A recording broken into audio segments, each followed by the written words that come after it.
Hello and welcome to the incredibly simple videos in which I just tell you what I liked this month. That's the premise. What I watched and read and listened to and enjoyed. If I didn't like it, I'm not going to tell you about it. Deal? I'm going to start with books. You know, paper movies. So this month I read Daisy Jones and the Six by Taylor Jenkins Reid, which is great. It's a really fun read. It grabs you right away and it's just a fun ride. It takes place in the late 60s through late 70s primarily. And it's about rock and roll at that time, which is not something that I actually really know anything about, like rock bands of the 70s. It's written like a series of interviews with the band, kind of like a behind the scenes documentary. It's a really interesting style because it makes you feel like it's a real band and you just want to Google it and listen to their songs. But it's not a real band and you cannot. You will have to watch the movie in your mind until the actual movie or series that they're making comes out, because at this point in time in Hollywood, every single popular book has been optioned. That's just the trend right now. But I really enjoyed Daisy Jones and the Six, so much, in fact, that the next book I read this month was also by Taylor Jenkins Reid. It's called The Seven Husbands of Evelyn Hugo, and I liked it even more. It's really great. It's about like an old sort of Elizabeth Taylor-esque Hollywood starlet recounting her story as an older woman and telling you like the true story behind all her many husbands and what she did to like make it in Hollywood and her true secret love.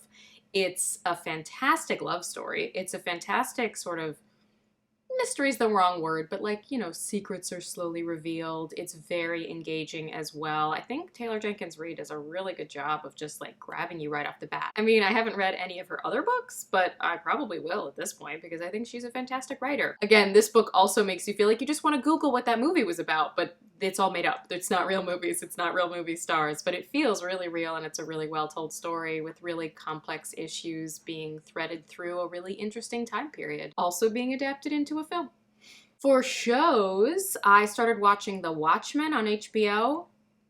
Big warning, it's tough. It's tough to watch. The first episode in particular is extremely violent. You literally see like babies die and the inside of people's skulls. So that you should know before you consider whether you can watch the show or not. I have to take it in small doses, but I think it's really compelling, and that incredibly violent scene that opens the pilot, it is a recreation of a real event, the Tulsa Massacre of 1921, when white supremacists decimated the thriving Black Wall Street of Tulsa, Oklahoma. And from there, it's a show that has a very different history of America than what is true. But that event is true, and it's devastating, and it's not really taught in schools very much, so a lot of people may not even know about it. But it's partly why people were talking about the show so much. The other reason why people are talking about the show so much is because it's really well done. It's Damon Lindelof, who did Lost and The Leftovers, which I actually haven't seen, but he's one of those people who weaves a long, complicated story with many mysteries that hopefully pay off. And so I'm gonna stick with it. I'm gonna stick with it. Somewhat lighter fare, The Crown is back for season 3 on Netflix. And whenever I watch The Crown, I begin to attempt my impersonation of Olivia Colman's impersonation of Queen Elizabeth II. Elizabeth Colman is doing excellent work, taking over the role.